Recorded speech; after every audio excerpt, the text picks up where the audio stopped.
자, 안녕하세요. 반갑습니다. 오늘은 조경기사 필수형 236강 시작하도록 하겠습니다. 오늘은 학명과 조경식물의 분류 파트입니다. 조경기사, 산업기사 한 권으로 합격하기라는 교재와 함께하고 있고요. 마찬가지로 필수예제 링크가 있습니다. 이걸 다운받으셔서 오늘 배운 내용을 토대로 더 다양한 문제, 더 많은 문제 풀어보시면서 복습하시면 좋을 것 같습니다. 자, 그러면 학명부터 시작해 볼 건데요. 자, 학명 파트가 사실 이제 예전에 비해서는 출제 빈도가 굉장히 적어졌습니다. 예전에는 뭐 이제 여러 문제, 한 문제, 두 문제 이상 나온 적도 있고 아니면은 꼭 한 문제씩 나오기도 했었는데 요즘에는 이제 많아야 한 문제 나오거나 거의 안 나오는 추세입니다. 예전에 학명이 많이 나왔을 때는 다음 중에서 뭐 예를 들어서 5, 6월에 열리는 5, 6월에 개화하는 뭐 꽃의 나무로 오른 것은 이런 식으로 했는데 그 선지가 또 학명으로 돼 있거나 아니면은 다음 중 전나무의 학명으로 오른 것은 이런 식으로 좀 이제 학명이 다양하게 섞여서 문제가 나왔었는데요.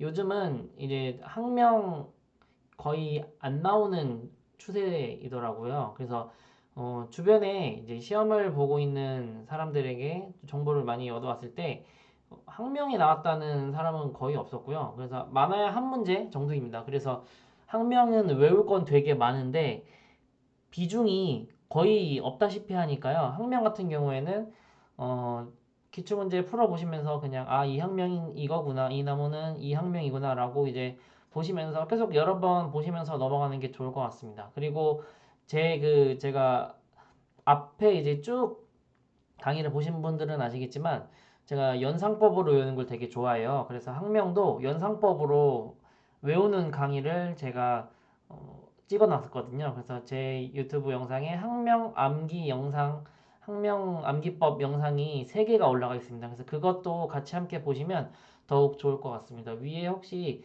제가 띄워드릴 수 있으면 띄워놓겠습니다. 그래서 그 링크 타서 보시면 되겠습니다. 그래서 학명 암기 영상도 한번 참고해 보시고요.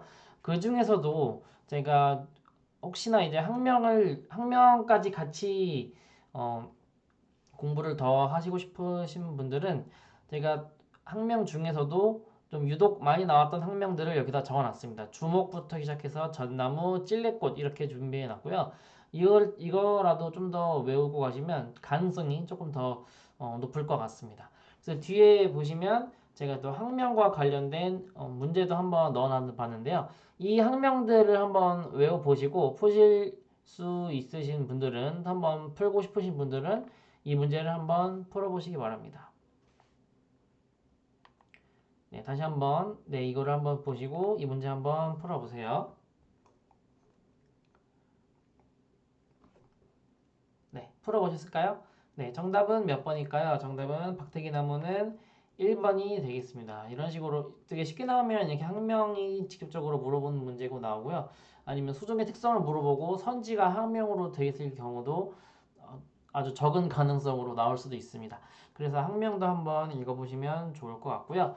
자, 그러면 본격적으로 더 자세히, 더 많이 나올 가능성이 높은 부분 한번 보도록 하겠습니다. 자, 양수와 음수 부분입니다. 자, 우선 양수와 음수의 특징을 먼저 아셔야 될 것 같은데요.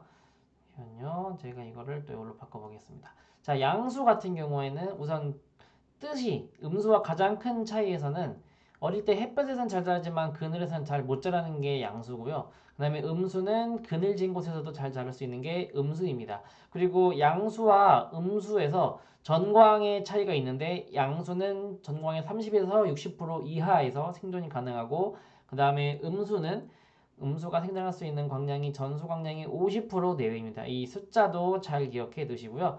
그 다음에 음수는 양수보다 광 모상점이 낮다라는 것. 그 다음에 그늘에서 견딜 수 있는 내음성의 정도로 구분한다라는 것도 잘 기억해 두시기 바랍니다. 가장 많이 나왔던 건 주황색 표시가 쳐져 있는 전광의 30에서 60% 이하가 양수라는 것. 그 다음에 음수는 50% 내외라는 것 잘 기억해 두시고요. 그 다음에 양수와 음수의 종류 물론 이제 많습니다. 제가 이제 집필한 교재로 공부하시는 분들 혹은 이제 여러분들이 갖고 계신 교재에서 나와 있는 내용을 봐도 양수와 음수의 그 수종이 훨씬 많습니다. 여기 나와 있는 것보다. 하지만 기출문제에서 많이 나왔던 양수, 음수의 수종만 우선 먼저 가져와봤습니다. 낙엽송, 소나무, 자작나무, 우동나무가 양수, 그다음에 개비작, 금송, 작무 이게 음수 이렇게 우선 이거는 꼭 알아두셔야 되는 겁니다. 그래서 뒤쪽에도 나무 종류가 오늘 되게 많이 나와요. 많이 나오는데 별표를 쳐져 있거나 중요한 것만 또 따로 표시를 해뒀거든요. 그것만큼은 꼭 알고 가셔야 됩니다. 그래서 수종 같은 경우 되게 중요한 내용이기 때문에 반드시 네, 그것만큼은 알고 가셔야 됩니다. 자, 그러면 음수에 대한 설명으로 옳지 않은 것 한번 풀어보시겠습니다. 네, 한번 풀어보실까요? 정답 몇 번일까요? 정답은 그죠? 2번이 되겠죠.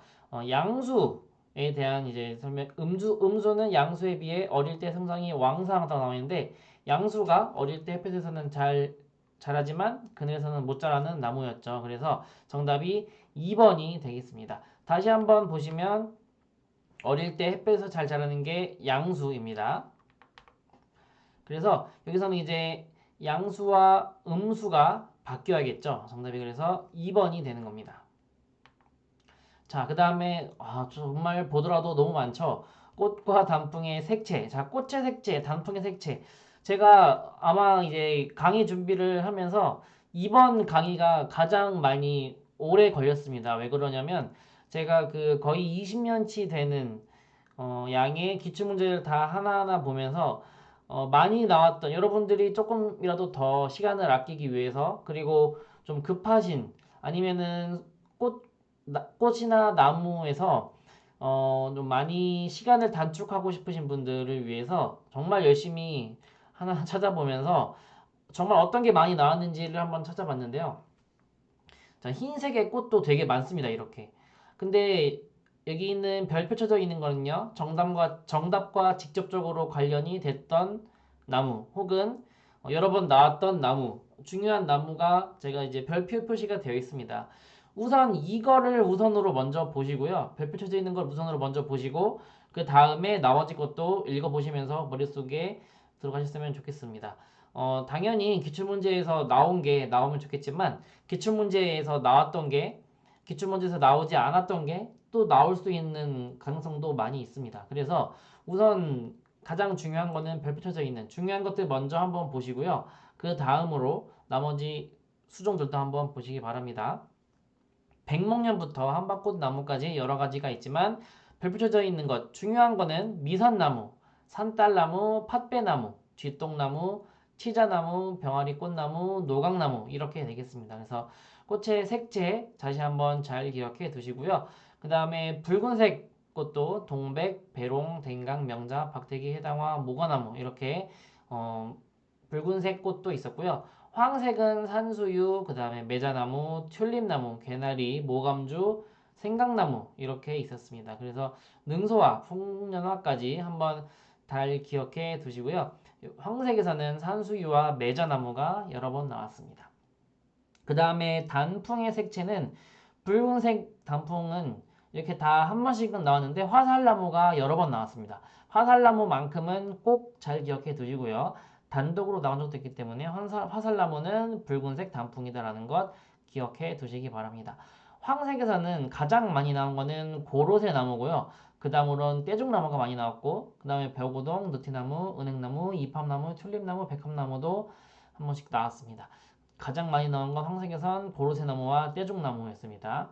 이렇게 꽃 그리고 단풍의 색채를 다시 한번 복습해 보시고요. 제가 별표 치지 않은 것도 다시 한번 읽어보시면서 복습을 해보시기 바랍니다. 그리고 이 기출 문제에서 꽃과 단풍에 나온 문제들은 되게 또 비슷한 문제도 많이 나오긴 하지만 또 새로운 문제 예를 들어서 뭐 별표 치신 걸로 예를 들자면 뭐 미선나무에 대한 특징으로 옳지 않은 것은 근데 이제 제가 교재에도 그렇고 여기 PPT에도 그렇고 이 그 각 나무의 특징 하나하나를 다 적기에는 너무 많아지거든요. 그리고 이제 그 특징에 관한 묻는 문제의 나무도 되게 많이 나왔기 때문에 여러분들이 풀어보시면서 세부적인 내용들은 따로 이제 정리를 하시거나 아니면 풀어보시면서 다시 한번 밑줄 치면서 기억하시는 게 좋을 것 같습니다.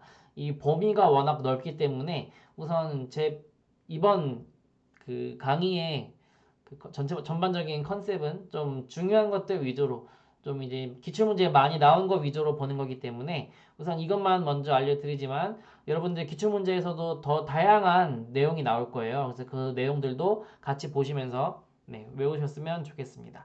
자, 우선 여기 별표치져 있는 거 한번 쭉 다시 한번 보시고요. 문제를 풀어보기 전에 지금 이제 143번, 4번 문제는 뒤쪽에 한꺼번에 나와 있습니다. 그래서 문제는 뒤쪽에 나와 있고요. 우선 열매의 색채 다음 내용부터 한번 보도록 하겠습니다. 자, 붉은색 열매에서는 팥배나무, 그 다음에 낙상홍, 마가목, 산사나무, 보리수나무 이렇게 많이 나왔고요.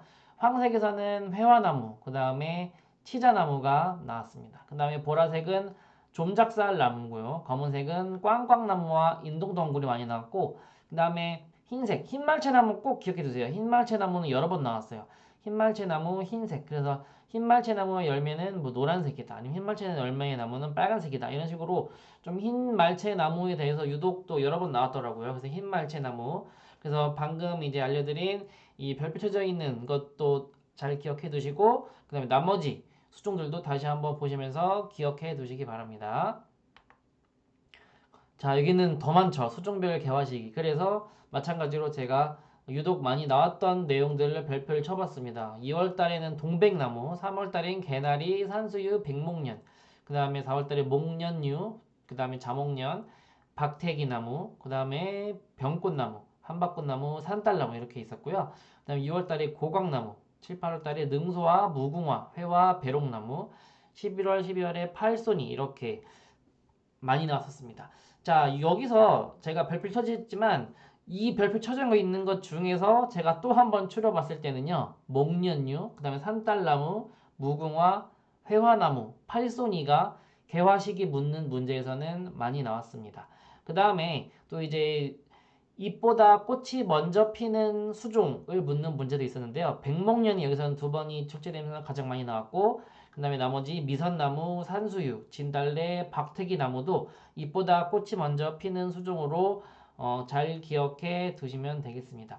이렇게 수종별 개화 시기도 전체적으로 한번 쭉 읽어보시면서 이런 게 이제 이렇게 이 시기에 이런 게 피구나라는 것도 기억해 두시고요. 이 월별로 묻는 문제도 있고요. 그 다음에 뭐 이제 봄, 여름, 다음 중에 뭐 겨울철에 나오는 수종은 개화하는 수종은 어떤 건가요? 아니면 여름철에 개화하는 수종은 어떤 건가요? 이런 식으로 또 이제 시기별, 계절별로 묻는 문제도 있으니까요.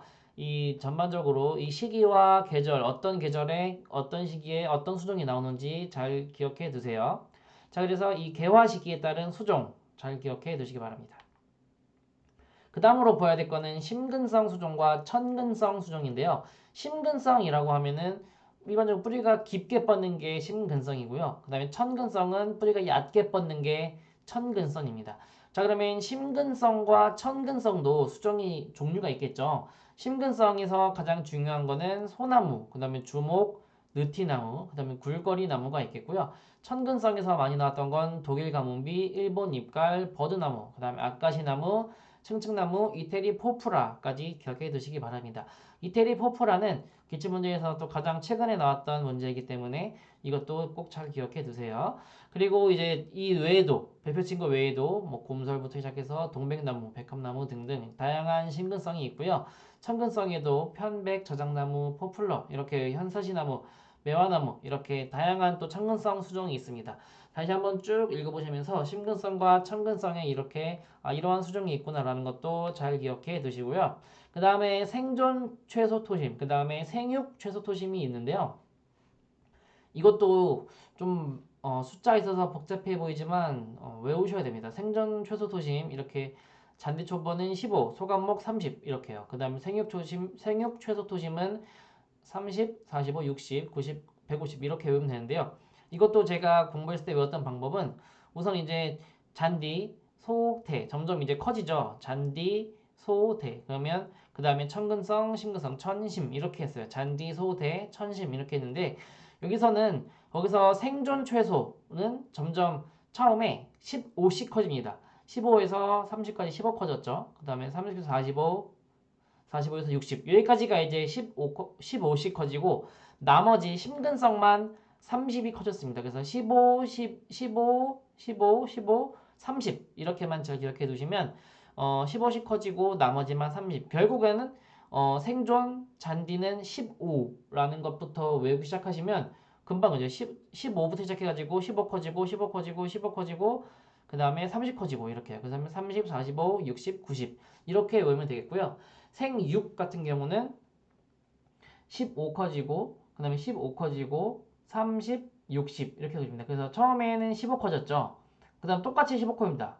15 커지고 그 다음엔 15의 2배 30이 커집니다. 그럼 60에서 90이 되는 거죠. 자 그럼 30에서 2배 60이 커집니다. 그럼 90에서 150 이렇게 외우면 되겠습니다. 자 그런데 생전과 생육, 토심 이렇게 외우면 되겠지만 가끔씩 또 이제 인공토양을 사용 시 생육 최소 토심 묻는 경우가 있어요. 자 그러면 생육 최소 토심이 여기서 같은 이 두 개 같은 경우에는 그냥 자연 토양인데 인공토양 사용 시 생육 최소 토심을 묻는 경우에는 잔디 초보는 10, 소과목 20, 그 다음에 대과목 30, 그 다음에 교목 60 이렇게 기억해 두시면 되겠습니다. 10, 20, 30, 60 처음에는 10씩 커지다가 마지막만 이제 30이 커지는 그렇게 잘 기억해 두면 되겠고요. 가장 1순위로 외우셔야 될 거는 생존과 생육채소 토심, 자연 토양 했을 때 이렇게 두 개 먼저 외워두시고요. 그 다음에 이제 다음 질문으로 적은 가능성으로 물론 이제 최근에 나오긴 했습니다. 인공 토양 사용 시에 또 어떻게 해야 되는지를 잘 기억해 두시기 바랍니다. 그 전에는 우선 이거 두 개를 먼저 기억해 두시고 그 다음에 인공 토양 사용 시에 여기 생육채소 토심은 어떻게 되는지까지 잘 기억해 두시면 되겠습니다. 자 그러면 제가 말씀드린 대로 다시 한번 복습해 보시면서 네, 한번 외워보시고 그 다음으로 넘어가도록 하겠습니다. 네, 다음은 이 시기 쉬운 수정과 어려운 수정이 있는데요. 쉬운 수정에도 여러 가지 있고 어려운 것도 여러 가지가 있어요. 쉬운 수정에는 대신에 이제 나구송, 사철나무, 은행나무 세 개가 많이 나왔고 어려운 수정은 물론 다 이제 외워야 되지만 자작나무만큼은 꼭 기억해 두시고 가시기 바랍니다. 호두나무도 네, 어려운 수정이니까 잘 기억해 두세요. 자, 다음으로 이 과명 또 여기 역시나 또 많이 나왔는데요. 서나무과, 국화과, 목련과 등등 이렇게 다양한 과들이 있습니다. 그래서 이 과들을 기억해 두셔야 되는데요. 여기서도 또 제가 가장 많이 나왔던 내용들을 한번 정리해 봤어요. 소나무과부터 시작해가지고 차나무과 이렇게 있는데 그 중에서도 이제 유독 여러 번 나왔던 건 국화과입니다. 곰취, 구절초, 털모미, 흰 민들레, 벌개미치의 국화과, 개호동나무인 능서학과, 인동과에는 댕강나무, 분꽃나무, 병꽃나무가 있고요. 장미과에는 홍가시나무, 마가목, 파빼나무, 병아리 꽃나무가 있고요. 인동과에는 병꽃나무, 댕강나무, 분꽃나무가 있습니다. 참나무과에는 너도밤나무, 가시나무, 밤나무 이렇게 있습니다. 자, 시간이 없으신 분들은 주황색 표시된 것만이라도 꼭 기억해 두시고 네, 가셨으면 좋겠습니다. 물론 이제 나머지 과들도 잘 기억해 두시고요. 여기 이제 나와 있는 과가 이제 모든 그 나무의 과가 아니잖아요. 이거보다 더 많은 나무에 대한 과들이 있는데 저는 기출문제에 나온 거 위주로 한번 골라본 겁니다. 이 외에도 기출문제에 조금 더 나온 것도 있지만 저는 좀 여러 번 나왔거나 좀 더 중요한 과 위주로 한번 골라봤습니다. 기출문제 푸시다가 또 다른 과들도 보시게 되면 그것도 다시 한번 기억해 두시면서 넘어가셨으면 좋겠습니다. 자 그러면 이렇게 과까지 한번 봤는데요. 문제를 한번 보도록 하겠습니다. 지금까지 배운 문제들을 전반적으로 복습하시면서 한번 볼 건데요. 자 그러면 여기 과, 그 다음에 이식, 그 다음에 생존 최소, 심근성, 수종별 개화시기, 열매 색채, 꽃한풍 색채 이런 것들 다시 한번 쭉 읽어보시면서 네, 복습을 해보실게요. 잠시 한번 돌아가면서 자 이렇게 한번 꽃 단풍의 색채가 있었고요. 그 다음 열매의 색채 붉은색부터 흰색까지 이렇게 있었고 수종별 개화시기 이렇게 있었습니다. 다시 한번 기억해 두실 분들은 멈추시고 한번 복습해 보시면 좋을 것 같습니다. 그 다음에 심근성 수종과 천근성 수종 배웠었고요. 생존 최소, 생육 최소가 있었습니다. 그리고 인공토양 사용했을 때도 추가적으로 더 있다는 것도 배웠고요. 그 다음에 이식이 쉬운 수종과 이식이 어려운 수종에 대해서 한번 배워봤습니다. 그 다음에 여러 과들까지 한번 봤었고요. 이렇게 전반적으로 복습을 다 되셨으면 문제를 한번 풀어보도록 하겠습니다. 자, 먼저 장미과 식물이 아닌 것은 무엇일까요? 잠시 멈추시고 한번 풀어보겠습니다. 풀어보셨을까요? 정답은 그죠? 3번이 되겠죠. 3번은 병꽃나무는 인동과가 되겠습니다. 자, 다음은 불두와 박태기 나무, 병꽃나무 등 대관목의 생육에 필요한 최소 토심은 얼마일까요? 자, 대관목. 자, 정답은 몇 번일까요? 정답은 그죠? 1번 60이 되겠죠. 그래서 여기 생육채소 토심 물어봤고 대관목, 생육채소 토심의 대관목 정답은 60이 되겠죠. 그래서 정말 좀 더 어렵게 나오면 여기 있는 이 대관목이라는 그 좀 말이 없을 수도 있어요. 만약에 박태기 나무의 생육에 필요한 최소 토심은 얼마인가. 그렇기 때문에 이 어떤 게 관목이고 교목이고 정도는 구분을 하셔야 되겠습니다. 다음은 국화과에 해당되지 않는 것은 무엇일까요? 네, 한번 풀어보실게요. 정답은 몇 번일까요? 정답은 그죠? 3번 비비추는 백합과가 되겠습니다. 자, 그 다음에 이 시기 쉬운 수종과 어려운 수종 배웠었죠? 그 중에서 이 시기 어려운 수종 어떤 거였을까요? 네, 기억이 안 나시는 분들은 다시 한번 복습해 보시면서 천천히 풀어보세요. 정답 몇 번일까요? 정답은 그죠? 4번 자작나무와 호두나무가 되겠습니다. 노각나무의 과명은 그리고 꽃색은 어떻게 됐을까요? 자, 꽃색도 나왔네요. 정답 몇 번일까요? 정답은 그죠? 4번 차나무와 짜나무가 과명이 되겠고 그 다음에 백색 이 꽃색이 되겠습니다. 자, 이렇게 과명과 꽃색이 동시에 묻는 문제가 있었고요. 그 다음으로 이제 천근성 분류되는 수종을 물어보는 문제입니다. 잠시 멈추시고 한번 풀어보세요. 네, 천근성 수종은 어떤 거였을까요? 정답은 그죠? 이태리 포프라 제가 최근에 나왔던 거라 잘 기억해 두라고 했었죠. 그래서 천근성 분류, 천근성 수종, 이태리 포프라. 네, 다시 한번 기억해 두세요. 자, 그 다음에 다음 중 붉은 단풍이 드는 나무 어떤 거였을까요? 제가 설명드렸던 거는 이 나무는 붉은 단풍에서 유독 더 많이 나왔다고 했습니다. 정답 몇 번일까요? 정답은 그죠? 2번 화살나무가 되겠습니다. 이렇게 수목 관련된 문제들 많이 풀어봤는데요. 오늘 되게 많은 걸 배웠습니다. 수목 관련해서 외워야 될 게 굉장히 많은데요. 그 중에서 우선 제가 별표 쳐드린 거 꼭 외워두시고요. 그 다음으로 별표 치신 거 다 외우고 또 나머지 수정까지 기억해 두시면서 물론 이제 하루 만에 다 외우는 건 쉽지 않겠지만 또 이제 기출문제를 푸시면서 외우셔도 되고요. 지금 이 강의를 보시면서 외우셔도 좋을 것 같습니다. 자, 그러면 이렇게 오늘 많은 내용을 한번 배워봤었는데요. 다음 시간에 또 이어서 진도를 또 나가보도록 하겠습니다. 자, 오늘 하루도 고생하셨습니다.